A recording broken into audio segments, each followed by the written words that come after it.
I am not satisfied with your explanation. Ginoong Tagapangulo, iminumungkahi ko po sa ating komite na ma-cite in contempt si Ginoong De Castro. I so move, Mr. For lying. Chairman. Opo. Or lying before this committee.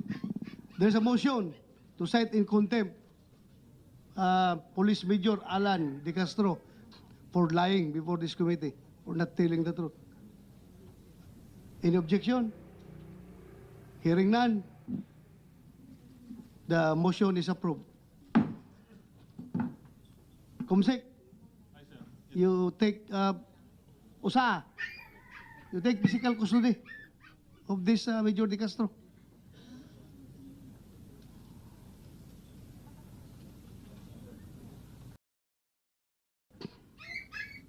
Yes po, Your Honor.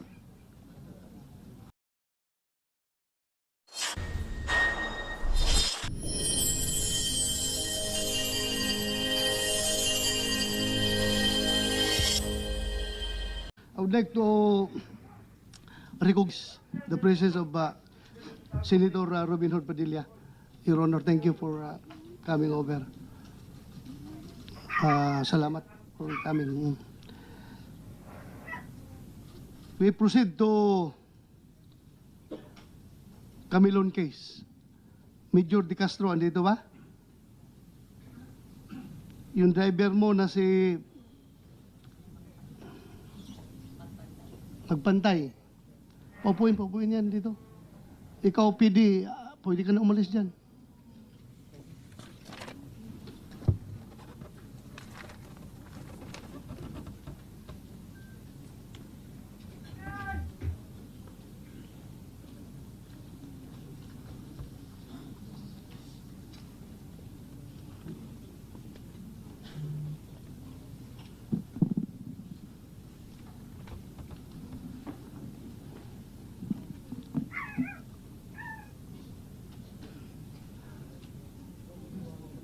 Colonel Major De Castro. Mag-out muna kayo. Kayong dalawa.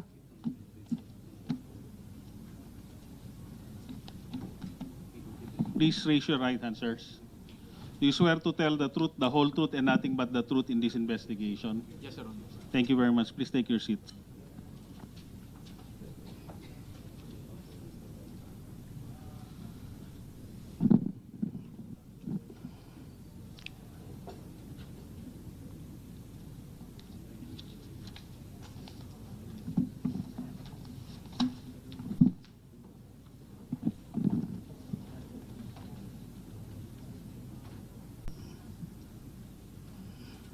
Girlfriend mo yung missing na beauty queen? No, Your Honor. No. No, sir. Hindi mo girlfriend yun. Hindi po, sir. Under oath ka ba? Maayaw ko mag-contempt ng tao dito. Tapos baka mamaya kita. Under oath, sir. Under oath. Ha? Hindi mo girlfriend? Hindi po, sir. Saan yung parents? Hindi niya girlfriend si yung anak niyo na missing? Girlfriend po, sir. Girlfriend? Girlfriend po na late na lang din po namin na nalaman noong nawawala na po yung kapatid ko. Na girlfriend niya? Opo. Bali, October 12 po nawala yung kapatid ko. October 13 ko po nalaman na magkasintahan po sila. Nang dahil po doon sa kaibigan po ng kapatid ko na nag-open po sa amin po ng lahat. So ano palang relasyon ninyo? Again, you're under oath, ha? Yes, sir. Opo. Under oath ka, iho. Yes, sir. Wala Oh. po, sir. Hindi po kami magkarelasyon, sir. Bakit sabi mo hindi mo siya girlfriend? Hindi po talaga, sir. Tapos nawala na lang. Wala po kami relasyon, sir. Makikita naman yun, sir, sa mga affidavit nila, sir, na wala naman sinasabi na kung sino ang karelasyon.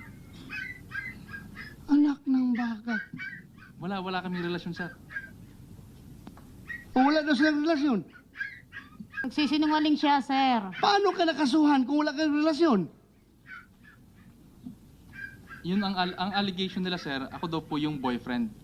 Ako daw yung nagregalo ng sasakyan, sir. Pero may Anak mga ng affidavit, baka. may mga affidavit sila, sir, na hindi nila alam kung sinong boyfriend. Ang sabi nila ay yung sasakyan daw ay binili. Yun lang, Your Honor.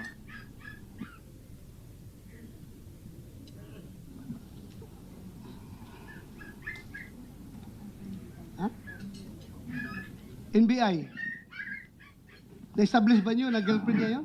Yes, Your Honor. PNP, Jack Malinaw, Yes, sir. Based on the statements given by the witnesses, sir, may relationship si may Ana. relationship. Yes, sir. So, nagsisinungaling ka sa harapan ko.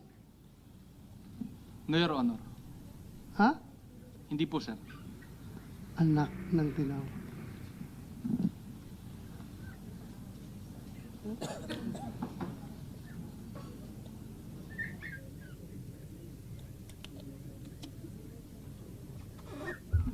Anong basis nyo, NBI, na kapag sabi na girlfriend niya si yung nawala?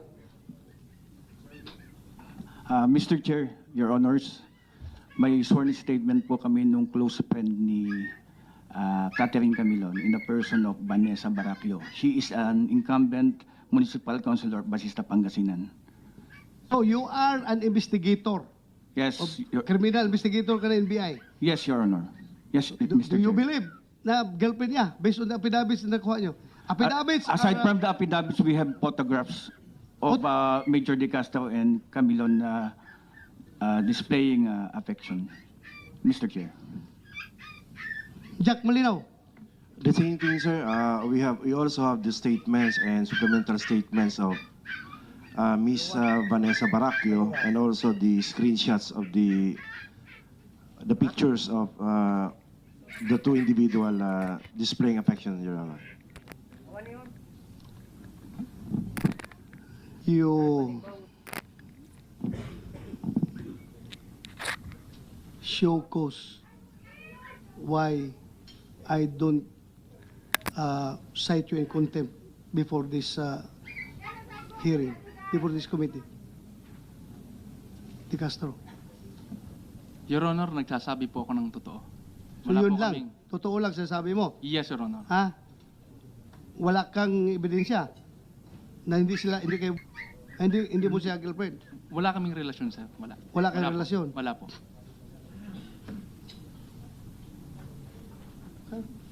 I am not satisfied with your explanation.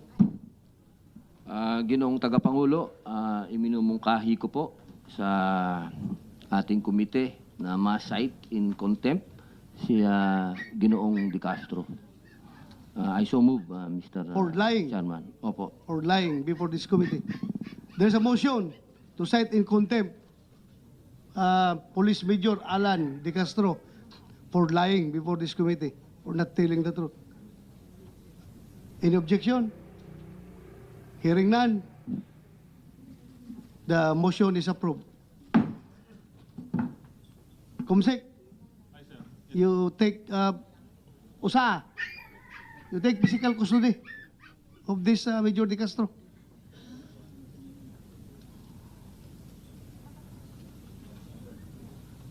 Magpantay. Yes po, Your Honor. Anong papel mo sa kaso nito? Wala po, Your Honor. O bakit nandito ka kung wala kang papel? Sinampinahan po ako, Your Honor. Ha? Sinampinahan po ako, Your Honor. Bakit ka sinabinahan? Dahil sinasabi po nila, Your Honor, na driver daw po ni Major De Castro ako. Driver ka ni De Castro? No po, Your Honor. Ano kanya? Actually, Your Honor, driver po ako ng pamilya po nila. Driver ng pamilya nila. Yes po, Your Honor. Paano, NBI, paano na-implicate ito si Magpantay? Sa ngayon, sir, wala pa kaming sufficient evidence against him. So, hindi ito nakasawan? Ang nag-file po ng kaso, Mr. Chair, is the CIDJ, the PNP. Yeah, malinaw, kay DJ.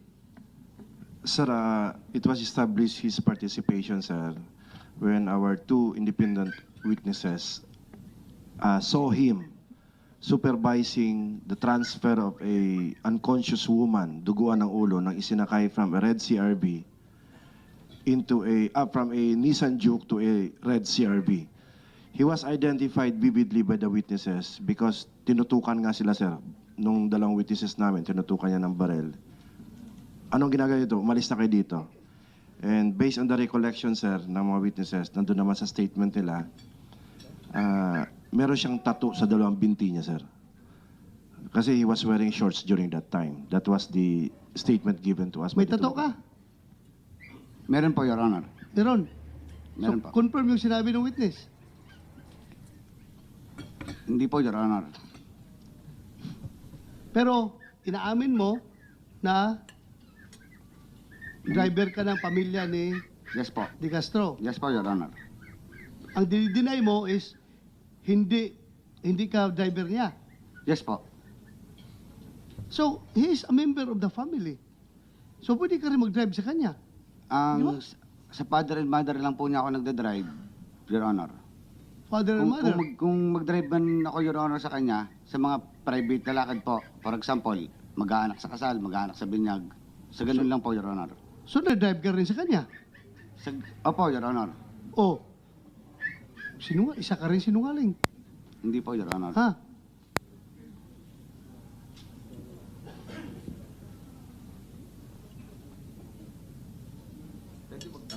Yes, go ahead, Senator Robino. Ginoong Jeffrey, magandang hapon po. Yes po. Kayo po ba ni Mr. De Castro, ano po ang relasyon ninyo? Very close po ba kayo na employee-employer? Ganun po ba ang ano nyo? Close po ba kayo? May mga personal kayong mga sikreto na nalalaman tungkol sa kanya? Wala po, Your Honor. Hindi nyo po nakikita? Wala po kayong nakikita? Wala po. Kasi yung driver ko, maraming alam tungkol sa akin. Kaya lagi kong binabantayan yun, ikaw. Kayo, wala pong ganon. Wala po. Sabi niyo po kanina, meron kayong mga private na lakad. Doon lang po, Your Honor, sa... Hindi niyo po nakita kailanman yung pinag-uusapan po natin na dalaga na nawala. Hindi niyo po nakita, hindi niyo po nakilala. Hindi po, Your Honor. Walang pagkakataon. Wala po. Pero alam niyo po yung kasong ito. Opo, Your Honor. Nung nalaman niyo po yung kasong ito, ano pong naramdaman po ninyo? Agad ko pong pinuntahan si Major De Castro po sa bahay nila para po alamin kung bakit po nandun po yung pangalan ko, nakita ko po sa TV. Tinanong din niyo po ba ang CIDG, bakit kayo identified? Hindi po, Your Honor. Wala po kayong abogado na nakipag-usap sa CIDG? Nito na lang po, Your Honor. Dati po, nung una po, ang tanong po kasi ninyo is dati po, nung nalaman ko po ano pong ginawa ko. Nung pahuli po, nung nasampahan na po kami ng kaso, attorney ko na po. Kumuha po ang attorney ang parents ko. Wala po kayong nangyaring pagpapaliwanag sa CIDG? Hindi po kayo nagpaliwanag sa kanila? Kinausap po ako ng lawyer ko about po dyan. Pinili ko pong manahimik po. Pwede naman daw po ako magbigay ng salaysay at pwede pong manahimik. Mas pinili ko na lang pong manahimik, Your Honor. Mas pinili niyong manahimik? Opo, Your Honor. Alam niyo po kung gaano kaseryoso yung kaso? Opo, Your Honor. Alam niyo po ang pwedeng maging sentensya din ninyo pag accessory kayo sa ganitong klaseng krimen? Opo, Your Honor. Ayun. Mas gusto niyo pong tumahimik kaysa ipagtanggol ang sarili po ninyo? Your Honor, kasi po, nasa piskalya na po ang kaso namin at ano na po sa submitted for resolution po. Kaya mawalang galang na po, mataas po ang tingin ko po sa inyo. So, sagado na lang po ako magsasalita po. Hindi, okay lang naman po yun. Karapatan niyo po yun. Opo. Nagsasalita ka nga ngayon dito eh. Pinapakinggan ka nga namin eh. Nagsasalita ka eh. Opo. Ang lahat po dito ay may boses. Wag po kayong mag-alala. At kami po naman ay nagbibigay galang din sa judiciary, siyempre. Pero siyempre po, ito po ay kaso dito sa aming komite. Kaya gusto din po namin, kung ano lang naman po yung gusto nyong ilahad. At kasi kami din po, gustong-gusto din namin malaman kung ano yung nangyari. Kasi hindi naman po magandang pangyayari ito na isang pulis ay allegedly involved sa pagkawala ng isang dalaga. At alam niyo naman po siguro palagi ang sitwasyon, kapag kaganyan na ang naiipit. sa ganito kayo. Alam niyo po ba yon? Na maaring kayo ang maipit dito sa dulo. Opo, Your Honor. Okay lang po sa inyo.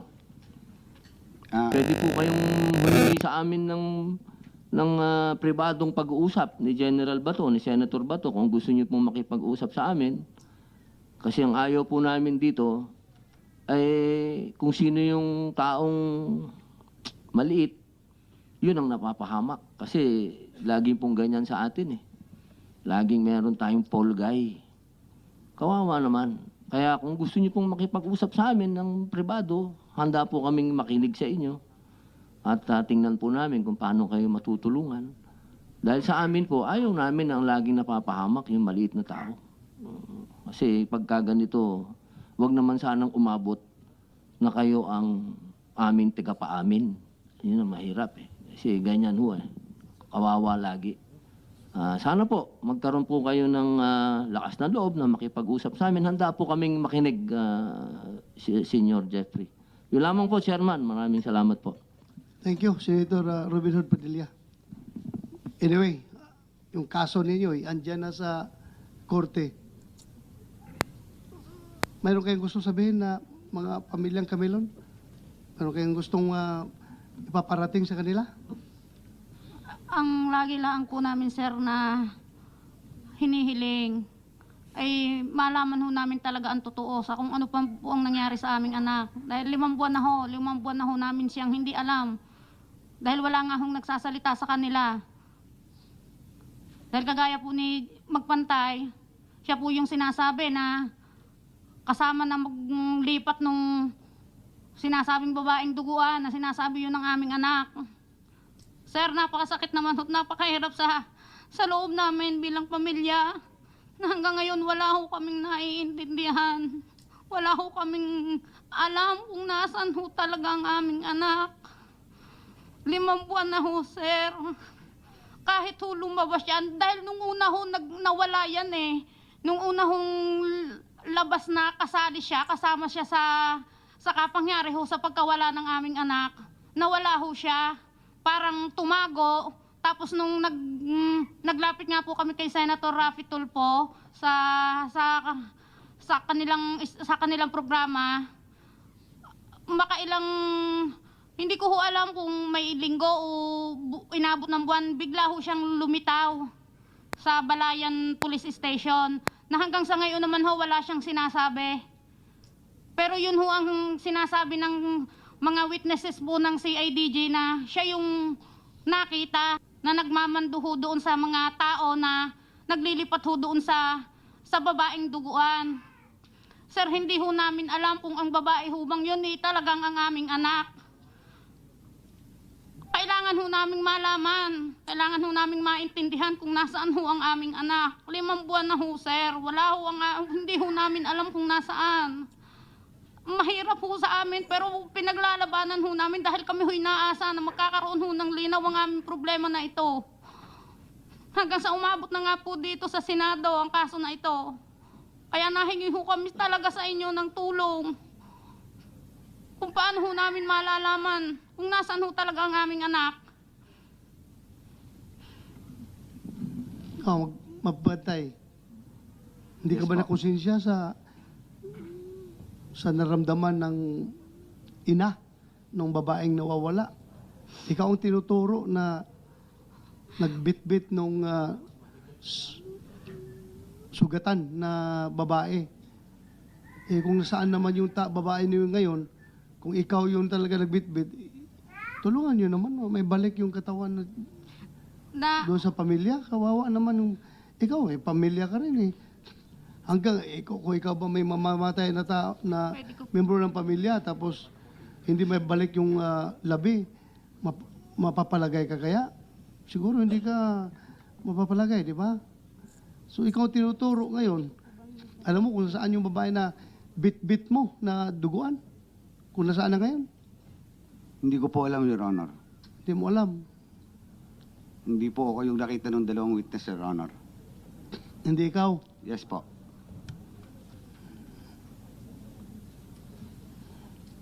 Anyway. Yes, go ahead, Senator Romero Padilla. Baka hindi naiintindihan ni Mr. Magpantay na civilian po kayo, no? Opo, Your Honor. Hindi po kayo pulis, siyempre, Hindi po. maliwanag. Alam niyo po, kami po ni General Bato, ni Senator Bato, ako po ay dating bilanggo at si General Bato ay dating direktor sa Bilibid. Opo. Gusto ko lamang pong ipaalam sa inyo, yung mga kasong ganito, nakarumal-dumal laban sa babae. At pag kayo po ay nakulong, kayo po ay napatunayan na nagkasala at ginawa niyo po ito, at kayo po ay walang proteksyon, medyo mahirap po ang magiging sitwasyon niyo sa Bilibid. Ako na po ang nagsasabi sa inyo. Dahil sa Bilibid, may mga kaso po na yung mga kaso na yan, kahit na bilanggo yan at mga kriminal, pero pag pinag-usapan dyan ng rape, yung ganitong klaseng kaso, may paglalagyan po kayo sa loob. Kaya ang akin pong mungkahi sa inyo, Sir Jeffrey, baka wag na po tayong umabot sa contempt din, baka gusto niyo po kaming makausap. Handa po kaming makinig sa inyo, Sir Jeffrey. Pag-isipan niyo pong mabuti. Kasi baka hindi niyo po nalalaman na kung gaano po kabigat ang maipapatong sa inyong kaso. Wala po kayong proteksyon na mangyayari dito. Hindi po kayo katulad ni Sir De Castro. Na yan, pulis yan. Pag yan nakakulong, definite yan, meron niyang proteksyon sa loob. Kasi may mga pulis din doon na nakakulong. Merong building na kukuha dyan. Sa inyo, wala. Pag-isipan niyo pong mabuti. Pag-isipan niyo pong mabuti ng 10 beses, pag-isipan niyo, makakatulong kayo sa pamilya na kawawa naman ang pamilyang ito. At tayo makakatulong sa kanya. At kami makakatulong sa iyo. So are you willing na mag-executive session sa aming dalawa ni Senator Robin Hood Padilla after this? No po, Your Honor. Wala po kasi po ako, Your Honor, itetestigo po. Ha? Wala po akong itetestigo laban kay Major. At Hindi, wala hindi. po akong alam tungkol sa babae. Ibig kong sabihin ba, gusto mo bang makipag-usap sa amin mamaya afterwards? Pwede po, Your We're Honor. offering you or Pwede po, Your Honor. Pwede po. gusto mong makipag-usap sa amin? Pwede po. Mamaya, pag adjourn natin dito, mag-usap tayo. Opo. Ha? Yes po, Your Honor. Ay, makita mo yung parents, oh. Kawawa. Ah. Sus, palayo lang.